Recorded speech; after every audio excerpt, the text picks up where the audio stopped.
ليلة القدر خير من ألف شهر تنزل الملائكة والروح. السلام علیکم ورحمۃ اللہ وبرکاتہ۔ کیسے ہیں آپ سب؟ امید کرتی ہوں کہ آپ سب ایمان، صحت اور تقوی کی بہترین حالتوں میں ہوں گے انشاءاللہ تعالی۔ اللہ پاک آپ کو ہمیشہ اچھے حالوں میں رکھے اور آپ کی طرف بڑھنے والے ہر شر کو خیر میں بدل دے، آمین۔ سحری اور افطاری کا مہینہ۔ روزہ نفس کو اللہ کی اطاعت کا پابند بناتا ہے۔ بندہ اللہ کے حکم سے ایک خاص وقت تک کھانا پینا چھوڑ دیتا ہے اور ایک مخصوص وقت میں یعنی سحری میں خواہ اس کا دل نہ بھی چاہ رہا تو اللہ کی خوشنودی کے لیے کھاتا ہے۔ بعض اوقات ایسا ہوتا ہے نا کہ ہمیں اٹھنے کے لیے بہت مشکل ہوتی ہے، لیکن ہم اللہ کی خوشنودی کی خاطر اٹھ جاتے ہیں، لیکن بعض اوقات ایسا بھی ہوتا ہے ہم بڑے جوش و خروش سے اٹھتے ہیں، یعنی وہ ہمارے ایمان کی تازگی ہوتی ہے، ہم اللہ کی رضا کے لیے ایسا کرتے ہیں، تو اس میں بھی انشاءاللہ ہمارے لیے اجر ہی اجر ہے۔ بعض اوقات سحری کھانے میں ناپسندگی کا اظہار کیا جاتا ہے۔ بعض لوگ سحری کرتے ہی نہیں ہیں اور بعض وقت سے پہلے ہی کھا لیتے ہیں، جبکہ تاخیر سے کھانا یعنی دیر سے کھانا اخلاق کے نبوت میں سے ہے۔ رسول اللہ صلی اللہ علیہ وسلم نے فرمایا 3 کام اخلاق کے نبوت میں سے ہیں: افطاری میں جلدی کرنا، سحری دیر سے کرنا، نماز میں دائیں ہاتھ کو بائیں ہاتھ پر رکھنا۔ سحری کا اہتمام ضرور کرنا چاہیے۔ بندہ مومن کے لیے سحری کھانے میں برکت ہے اور سحری کھانا نبی صلی اللہ علیہ وسلم کی سنت ہے۔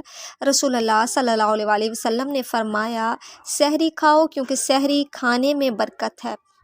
حضرت ریاض بن سازیہ کہتے ہیں کہ مجھے رسول اللہ صلی اللہ علیہ وسلم نے رمضان میں سحری کے لیے بلایا اور فرمایا آؤ مبارک کھانا کھا لو۔ سحری اللہ کی عطا ہے۔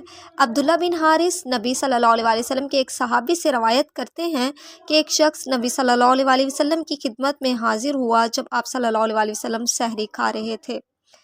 آپ صلی اللہ علیہ وسلم نے فرمایا سحری برکت ہے جو اللہ نے تمہیں عطا فرمائی ہے، اس لیے اسے مت چھوڑا کرو۔ سحری ضرور کرنی چاہیے، گرچہ پانی کا ایک گھونٹ ہی پی لو۔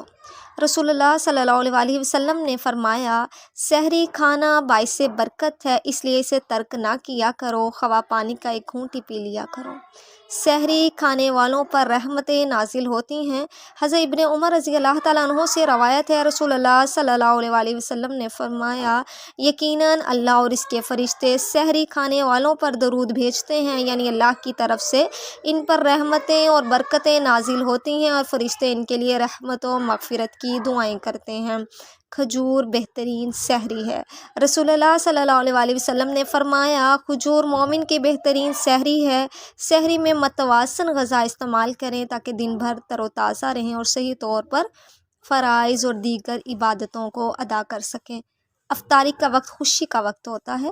رسول اللہ صلی اللہ علیہ وسلم نے فرمایا روزہ دار کو 2 خوشیاں حاصل ہوتی ہیں، ایک اس وقت جب وہ افطار کرتا ہے تو خوشی محسوس کرتا ہے، اور دوسرا جب وہ اپنے رب سے ملاقات کرے گا تو روزے کا ثواب دیکھ کر خوش ہوگا، کیونکہ ہم نے پچھلے لیسن میں پڑھا تھا کہ اللہ تعالیٰ نے کہا کہ روزہ تو خاص میرے لیے اور اس کا اجر میں ہی دوں گا، ہمیں نہیں معلوم کہ اللہ اس کا اجر کیا دیں گے۔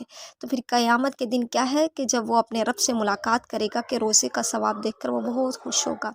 افطار جلدی کرنا مسنون ہے، چنانچہ سورج غروب ہوتے ہی روزہ افطار کر لینا چاہیے۔ رسول اللہ صلی اللہ علیہ وسلم نے فرمایا جب تک لوگ افطار کرنے میں جلدی کرتے رہیں گے وہ بھلائی پر رہیں گے۔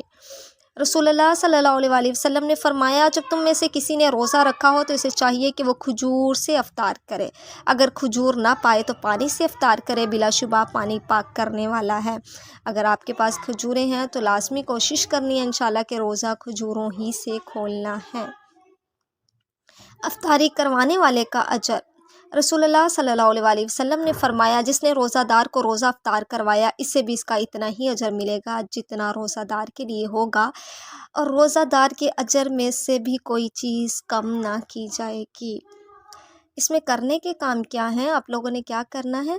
ایک تو یہ کہ پچھلے سال کے جو بھی کسی بیماری کی وجہ سے روزے چھوٹ گئے یا پھر شرعی عذر کی وجہ سے حیض کی وجہ سے روزے چھوٹے ہیں ان کو شعبان کے مہینے میں پورا کرنا ہے، ان کی قضا ادا کرنی ہے۔ سحری و افطاری کا اہتمام اعتدال کے ساتھ کریں، کیونکہ یہ شہر الطعام نہیں یعنی کھانے کا مہینہ نہیں ہے بلکہ شہر الصیام ہے۔ اس چیز کا بھی خیال رکھنا ہے کہ یہ کھانے پینے کا مہینہ نہیں ہے بلکہ روزوں کا مہینہ ہے۔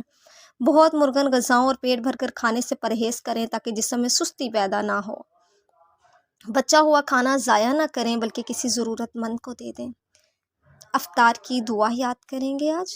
روزہ کھولتے وقت رسول اللہ صلی اللہ علیہ وسلم یہ کلمات کہتے: ذهب الظمأ وابتلت العروق وثبت الأجر إن شاء الله. ذهب الظمأ وابتلت العروق وثبت الأجر إن شاء الله. پیاس ختم ہو گئی، رگیں تر ہو گئیں اور روزوں کا ثواب انشاءاللہ پکا ہو گیا۔